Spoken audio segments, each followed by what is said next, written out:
நாங்கள் யாழ்ப்பாணம் கேகேபி இளைஞர் கழகம் இன்று வெள்ளப்பெருக்கால் பாதிக்கப்பட்ட சின்னமடு பிரதேசத்தில் வந்திருக்கிறோம். பொதுவாக அந்தோனியம் அகஸ்டின் அறக்கட்டளை நிறுவனமானது கேகேபி இளைஞர் கழகம் ஊடாக பல்வேறுபட்ட வேலைத்திட்டங்கள் செய்து வருகிறது. அது நிமித்தம் இன்று நாம் சின்னமடு பிரதேசத்தில் பாதிக்கப்பட்ட மக்களுக்கு மதிய உணவை வழங்குவதற்காக வந்தோம். வணக்கம்.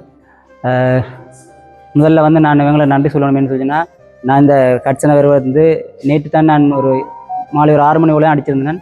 அந்த இதில் இப்படி சின்னமடு கிராமத்தில் வெள்ளத்தால் பாதிக்கப்பட்டவர்களுக்கு இப்போ உணவு தேவை வேண்டியதாரியா அதை கேட்டிருந்தேன். அந்த வகையில் எந்த மறுப்புன்னு சொல்லாமல் அவங்களோட இளைஞர் கழகத்தால் கேகேபி இளைஞர் கழகத்தால் எங்களுக்கு இந்த உணவை வழங்க முன்வந்ததற்கு நாங்கள் இந்த சின்னமடு கிராமத்தின் சார்பில் முதலில் அவர்கள் நன்றி தெரிவித்துக் கொள்வோம்.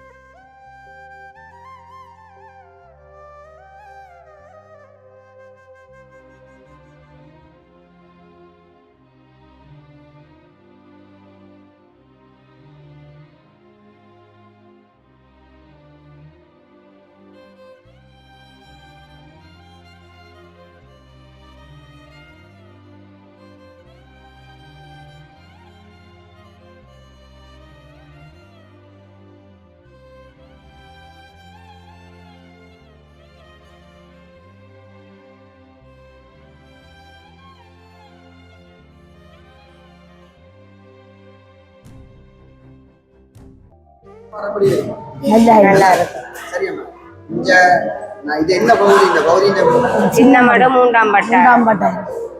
எப்படி நிலவரங்கள் எப்படி இருக்கு? மழை வீடுகளுக்கு தண்ணிகள் சரியான கஷ்ட நிலைமையில இருக்கிறாங்க. கரண்ட் வசதிகள் இல்லை. எங்கட வீட்டுக்கு வேலைகளுக்கு இப்ப மழை காலம் இல்லை. வேலையில போடுறாங்க. வீட்டெல்லாம் தாங்கி இருக்கிறோம். நாங்க வெள்ளங்கள் வீடுகளுக்கு பொறுத்தல சின்னமடு கோயில் நாங்க இப்ப வெள்ளம் வந்த 2 நாள் ஆகிட்டாங்க.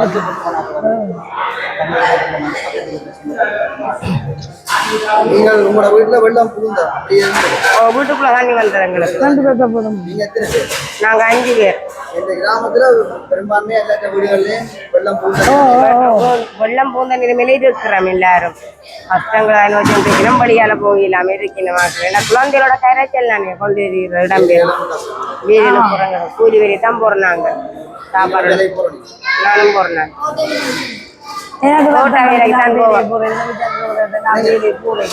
அவ வரட்டா கறிவேலையே போறேன். உங்களோட வாழ்வாதாரத்தை இந்த நேரத்துல மழை வெள்ளமா இருக்கிற நேரத்துல உங்களோட வாழ்வாதாரத்தை எப்படி பார்த்துக்கொள்றீங்க? வாழ்வாதாரத்துல எங்களுக்கு ஒரு உதவியும் இல்லை. வெள்ளமான நீரம் இல்லை. எனக்கு இயலாத பிள்ளையும் இருக்கும். மூத்த பிள்ளை 18 வயசு. இயலாத பிள்ளைய நீங்க மழை நேரத்துல எங்க வச்சிருக்கீங்க? கோயிலுக்கு தான் வச்சிருக்கிறோம். பக்கத்து வீட்டு பிள்ளைங்க கரைச்சல் தானே என்று கேட்டா அது எலும்புள்ள ஓடி இருக்கிறேன். நாங்களும் எங்களோட பிள்ளை வச்சிருந்தா கஷ்டம் தானே. அப்ப அதுல நாங்க கோயில வந்திருக்கிறோம். இல்லை பொதுடத்துல வந்திருக்கிறோம். அவாக்கு இப்ப காய்ச்சல் வீட்டுலான் இருக்கலாமா?